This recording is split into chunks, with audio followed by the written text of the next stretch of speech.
What you manifest in your mind, you can bring to reality. So I talked about another 90s movie when I reviewed Home Alone 1 and 2, both 90s movies. Moving on to White Men Can't Jump, came out in 92. And it was a movie that was very important to me because I was into basketball, which I'm going to talk about tomorrow.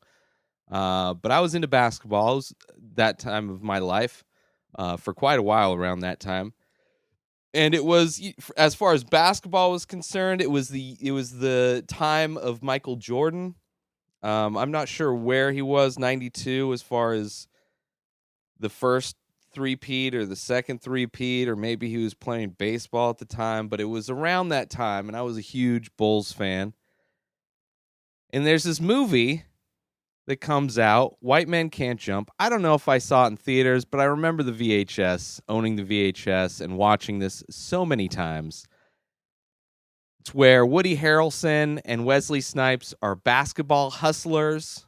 It's like The Color of Money meets basketball.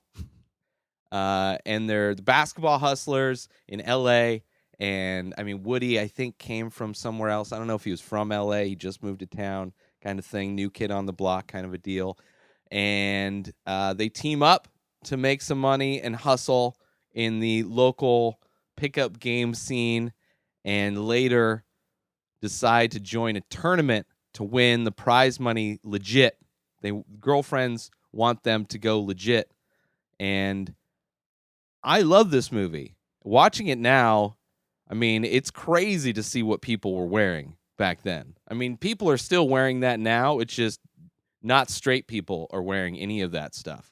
It's weird how, like, back in the early 90s, like, the wardrobe for straight dudes is now, I mean, maybe that's just the fashion coming back, but that's like what I'll see on Pride Weekend. Well, parts I'll see in Pride Weekend. A lot of times it's very little clothing at all in Palm Springs. But that was crazy.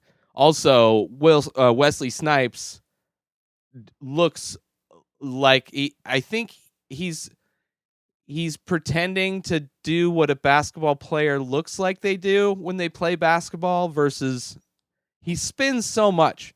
He spins the ball around himself for, like, it adds nothing. It's not like a play. It's not like it's a move that allows him to do something. If he wouldn't be spinning, he wouldn't be able to. No, he could do the same thing. He just adds a spin. It's an extra flourish. But, I mean, that would not fly in real pickup basketball at all. But, you know, I guess it looks good on the camera. It just looked ridiculous. As a kid, I didn't know. I was probably practicing Wesley Snipes' spin moves in the driveway after watching this. Me and my friend Matt, we would play basketball. We both had basketball hoops in our driveways. And, I mean, we met playing basketball. And I met a lot of my friends growing up from playing basketball in school. Not organized basketball, just, you know, real basketball. Playground basketball and asphalt, not soft wood. Soft wooden floors are just... I hate playing in gyms, but I'm talking about all that stuff tomorrow. But yeah, so it's you know, and this movie being a hustler movie, it's very similar to, like, The Hustler, the actual movie, The Hustler, which, you know, billiards instead of basketball, and then Color of Money, one of the best sequels as far as sequels go, like Color of Money, Terminator 2. Or, you know, I don't know if Color of Money necessarily is. I think I enjoy it better than The Hustler. The Hustler is just like a classic hustler movie, you know, gambling movie from, like, early times, like black and white movie.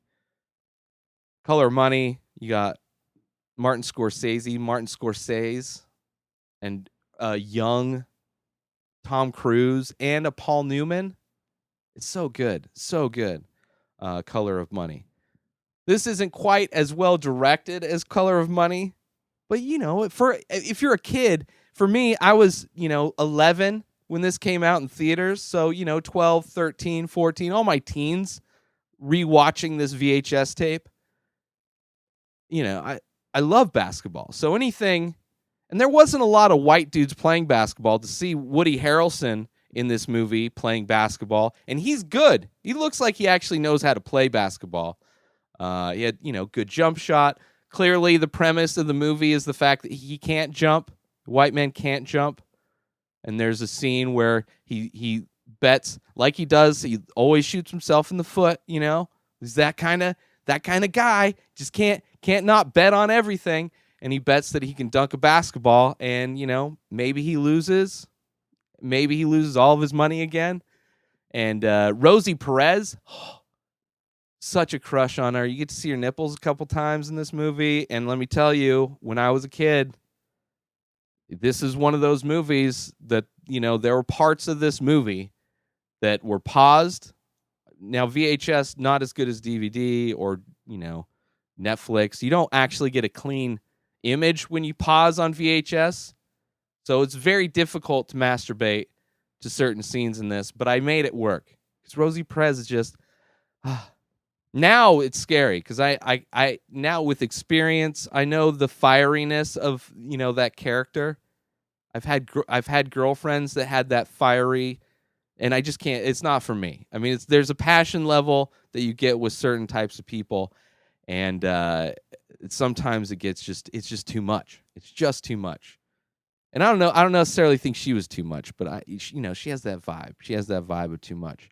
But it's like basketball, but also like this weird Jeopardy side story with his girlfriend. She wants to get on Jeopardy and like somehow studies the right categories. I don't exactly know how that works.